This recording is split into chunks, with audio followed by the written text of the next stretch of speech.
The morning was shattered by the snarl of an ATV engine, ripping through the quiet like a chainsaw through a tree. Gravel flew, pinging off my truck, and one of my sanctuary volunteers dove into the bushes to avoid getting hit. I bolted outside, coffee sloshing over my boots, just in time to see Linda. Saw Linda from the HOA tearing down my private road like she was starring in some post-apocalyptic action flick. She wasn't alone. 3 other ATVs roared behind her, their riders whooping and laughing, Leah VYing a trail of dust and chaos. My gate, which I'd locked tight, hung open, its chain cut and dangling like a broken promise. That was the moment I knew my peaceful wildlife sanctuary wasn't under attack by poachers or wild animals, but something far worse. A suburban tyrant with an HOA badge and an ego the size of a small country. I stared at the wrecked gate, then at the muddy path where we just relocated an injured crocodile. My fists clenched. Linda had no clue what line she just crossed, but she was about to find out what was waiting on the other side. My name's Ethan.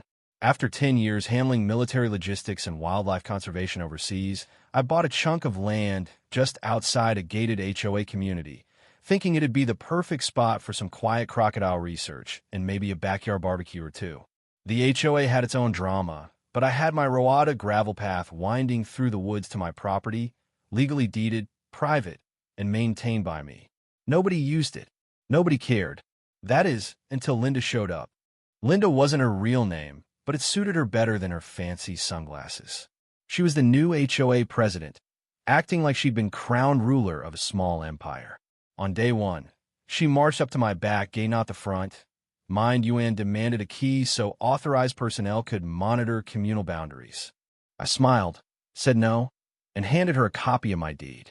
She stared at it like I'd given her a grocery list, muttered something about legal re-VYEW, and stormed off. That was just the start. Soon, she was tossing out snarky comments, yelling over the fence while walking her dog. Still hiding crocodiles, huh? Then came fake citations taped to my mailbox, noise complaints for frog croaks, illegal plants, even unauthorized night active VY tie. I called the county, and they laughed, saying her paperwork was as legal as a kid's crayon drawing. I thought she'd get bored and move on. I was wrong. A week later, her ATV appeared loud, bright orange, and absurd. She rode it like she was training for a dirt bike championship, deciding my private road was her personal shortcut to the hiking trails behind my land. The first time, I caught her halfway down the path and flagged her down. She stopped, helmet under her arm, sunglasses perched on her head like she was about to pitch me a vacation home. I explained again that the road was private. She smirked, rev her engine, and said, "Looks public to me. You need more signs." So I put up signs. I added 2 locks and a motion-activated gate arm. For 3 days, it worked until I woke up to find the arm ripped off and tire tracks gouged into the dirt. My sanctuary manager, Sarah, stood next to me, shaking her head. She's treating this place like her personal racetrack. The final straw came when I found a young crocodile, one we'd just rescued, trembling in a torn section of fence near the road. Linda's joyrides had sent VY brattines through the ground, spooking the poor thing into trying to escape. That animal had suffered enough. I called Linda that night, keeping my voice steady but firm, and told her I'd pursue legal action. She laughed into the phone and said, "It's just a road, Ethan. Don't be so dramatic." 2 days later, an official HOA letter arrived, claiming my road was a shared easement open to community use. It was pure nonsense, written in fake legal jargon with zero authority. But it proved one thing: Linda wasn't backing down. That's when I knew I had to get strategic. In my old life, I designed tactical zones and containment areas in jungles. I knew how to build barriers that didn't look like barriers. I had permits to create a wildlife water retention trench, a legal, eco-friendly project to support the habitat. What Linda didn't know was that this trench would cut right across my road, just deep enough to stop any unauthorized wheels. While planning, I checked with a nearby conservation site, overcrowded with adult crocs. They were looking to rehome a few. Perfect. I arranged for 2 healthy crocodiles to join my sanctuary once the trench was DONIA monitored, protected space with water, shade, and basking spots. right in Linda's path. Everything had to look legit. I filed NVY environmental assessments, ensured proper fencing, and installed low-voltage perimeter markers disguised as landscaping. To anyone else, it had looked like a fancy pond but with teeth. Linda kept pushing, her ATV tires rolling inches from my trench stakes despite new signs. I overheard her bragging to friends about taming the wild guy next door. I just smiled. She'd meet the real wild ones soon enough. The morning of her final trespass, the sun was barely up when her ATV's roar shook the trees. Linda and 3 others tore through my reinforced gate, the chain cleanly cut. She didn't care anymore. The noise sent birds scattering and my staff scrambling to calm the animals. Linda didn't stop, just sped through, mirrored sunglasses glinting, a folding chair dragging behind her ATV like some bizarre trophy. She vanished into the woods, Leah VYing dust and laughter in her wake. But she didn't know the trench was finished. In 72 hours, it wouldn't just be a ditch, it'd be a crocodile habitat, legal, monitored, and unavoidable. She'd crossed every boundary, endangered my animals, and mocked every warning. Now the land itself would teach her a lesson. 3 days later, I stood by the road with a measuring tape, 2 flags, and a blueprint. This wasn't about revenge, Anna Maria. It was about protecting my sanctuary, my life's work, from an HOA dictator. The road, scarred with tire tracks, was about to become a line nobody would dare cross. The trench had to be perfect, 25 feet across the road's narrowest point, 10 feet wide, 6 feet deep. I called it a water retention habitat to keep nosy questions at bay, but it was a crocodile moat in disguise. I called my old military buddy, Jake, now an NVY environmental engineer. When I told him the plan, he just laughed and said, "I'm in. Bring boots." While Jake drove down, I filed paperwork with the county, framing the trench as a habitat expansion for erosion control and native species. I attached photos of my fences and security, keeping the crocodile relocation quiet. As long as I met safety standards, the land was mine to use. Jake arrived in a beat-up Jeep, a cooler of beer in the back. He surveyed the path and grinned. "So, this is Linda's kingdom, huh? Time to teach her about trespassing." We got to work, digging the trench with a mini excavator under the guise of landscaping. To the HOA peering through binoculars, it looked like a drainage ditch perfect. We lined it with rock, mesh, and pond soil, while Jake flew a drone to track progress and spy on Linda's daily ATV patrols. She was getting bolder, shouting over the fence one evening, "Hope you're building a bridge. My ATV hates potholes." I waved back. "You'll love what's coming." At night, we're VYEU drone footage by a fire pit, beers in hand. Linda's smugness was growing, but so was my trench. I contacted the wildlife program, finalizing the transfer of 2 Croxicom male and a younger female, perfect for a controlled sanctuary. The paperwork was set. I just needed a final inspection. On the 3rd night, Jake asked, "You sure this'll work?" I nodded. Linda doesn't fear fences or laws, but she'll respect the land when it pushes back. The next morning, I found a plastic HOA sign staked at my road's entrance. Temporary community trail extension. HOA not liable for injuries. My blood boiled. This wasn't just trespassing, it was a calculated move to steal my land. I ripped it out, snapped a photo, and called my lawyer. My deed was ironclad, but Linda was spinning lies, telling neighbors I was a recluse hoarding dangerous animals. One even messaged me, asking if I was arming crocodiles for defense. I ignored it. Let her talk. The trench was almost done. By week's end, we'd installed a low-voltage fence disguised as garden lights, motion-activated sprinklers, and a camera system linked to my phone. Rain filled the trench, making it look serene with floating logs and plants. The crocs arrived at dawn in sealed crates, sliding into the water with barely a ripple. By noon, everything was ready. Sensors live, signs up, trench calm, crocs basking like statues. The road was peaceful until Linda came back. Not 24 hours later, my camera app buzzed. Motion detected. There she was, full throttle, sunglasses on, hair whipping, speeding toward the trench without a clue. I stood on my porch, arms folded, watching the live feed. This time, I didn't need to chase her. I just needed to wait. Linda wasn't alone. Two HOA cronies, Tom and Janet, trailed her, grinning like they were on a safari. They thought this was another joyride through my land. They were wrong.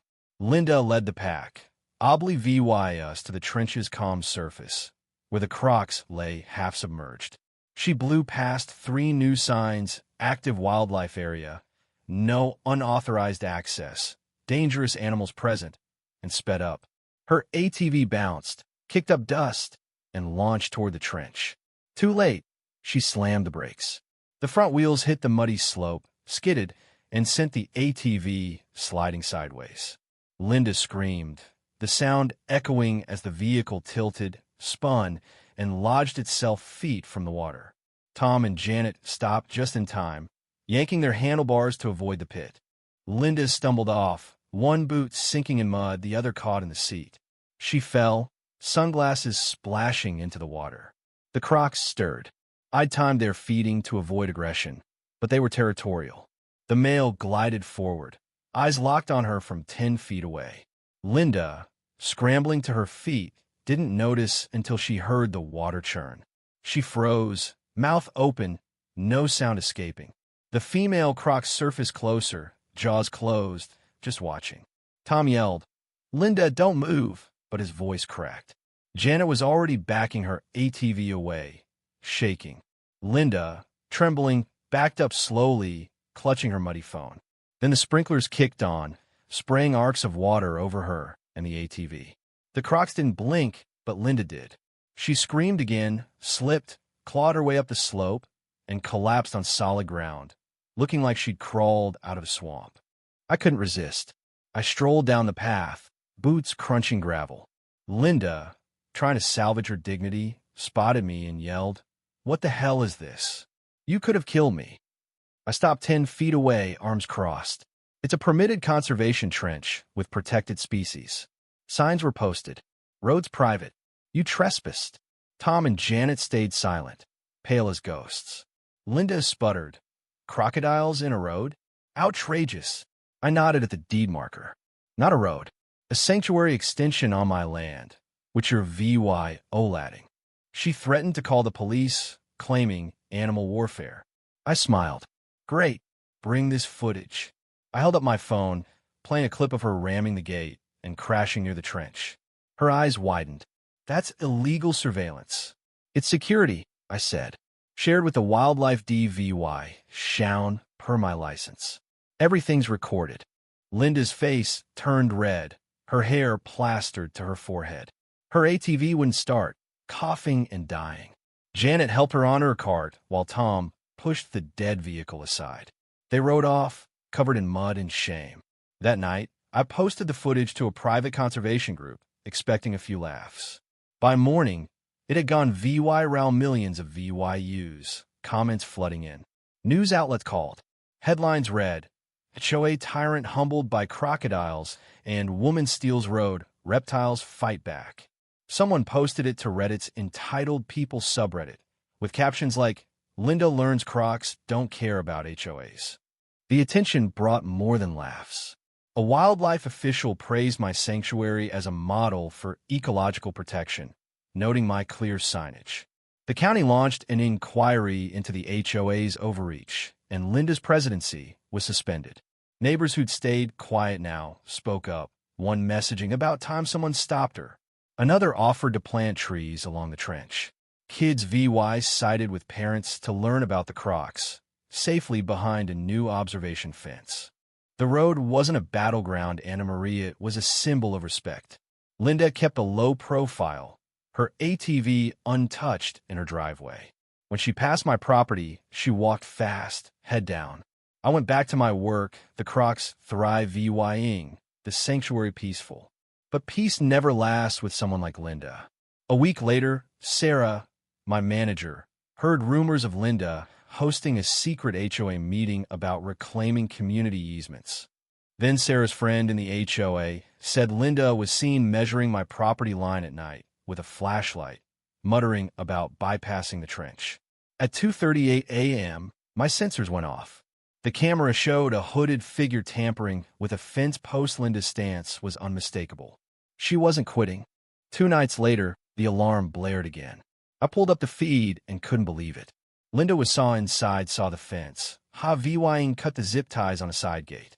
She had 2 men with her, one with bolt cutters, the other dragging a ladder and plastic sheeting. They were building a makeshift bridge over the trench. I hit the sheriff's emergency line and watched the feed. Linda and her crew were tying ropes to plywood boards, planning to swing it across like some half-baked heist. It was laughable until the male croc surfaced, hovering under their bridge, eyes glinting. Linda, yelling at a guy for dropping a plank, didn't notice. Then the sensor lights blazed on, flooding the trench like a stadium. Linda gasped, shielded her face, and finally saw the croc staring back. One man ran, crashing through the woods. The other backed away, pleading, "Karen, we gotta go." She clutched a board like a shield, snapping. "He can't put crocodiles in a road. I'll sue him." Red and blue lights flashed as deputies arrived. 3 officers jogged down, flashlights raised. "Hands up!" Linda dropped the plywood, and her accomplice followed. The croc watched, unbothered. I showed the officers the footage every second of the trespass, from gate cutting to bridge building. One deputy shook his head. "This isn't just trespassing. You tampered with a conservation site." Linda exploded. "It's a crocodile trap. He's weaponizing animals." The deputy raised a brow. "You snuck onto his land at night with tools to cross a posted habitat. Not a good look." Linda was arrested for criminal trespass, vandalism, and reckless endangerment. Her accomplice got a warning. The other was caught later, claiming they were building a nature platform. Nobody bought it. The HOA ousted Linda in an emergency meeting she didn't attend. The VY RAL footage, now titled HOA Linda vs. Crocodile Mode, spread further, with late-night hosts joking and someone remixing her scream into a dance track. The HOA went silent. No more frog complaints or mailbox notices. A neighbor left a thank you card and cookies, saying, "For VYing nature and our sanity." The trench became a local attraction, with a fenced VYUing area for school trips and internships. My sanctuary gained grants and even a celebrity donation. Linda moved out quietly, her house listed with a note, "Adjacent to peaceful wildlife preserve." I smirked at the irony. Her lawyer sent a letter claiming emotional distress and reputational damage, arguing my sanctuary was a targeted harassment. My lawyer laughed, and we buried them in permits, footage, and a witness statement from an HOA member who heard Linda brag about taking the road back. The case collapsed. Neighbors grew curious, asking about the croc's diet and care. I started Croc Talk, a weekly educational event with pamphlets and cupcakes. The community that once saw me as a weirdo now in VY me to cookouts. Jake VY cited, stunned to the change. "You didn't just fix a road," he said, raising a beer. "You rewrote the neighborhood." I nodded. It wasn't planned, but it happened. Standing by the trench one evening, I watched the crocs glide under the water, frogs croaking softly. The chaos of Linda's ATV felt like another lifetime. This world was stronger, rooted in respect, not fear. I didn't win by shouting louder. I won by letting the land roar with truth, reclaiming its space. The road, once a war zone, was now a boundary, guarded by 2 ancient reptiles who become local legends. What do you think? Did Linda deserve her crocodile showdown? Or was Ethan too extreme in his defense? Should HOAs have any power over private land? Or are they just breeding grounds for petty tyrants like Linda? Drop a comment, smash that like button, and subscribe for more wild stories. Let's hear your take.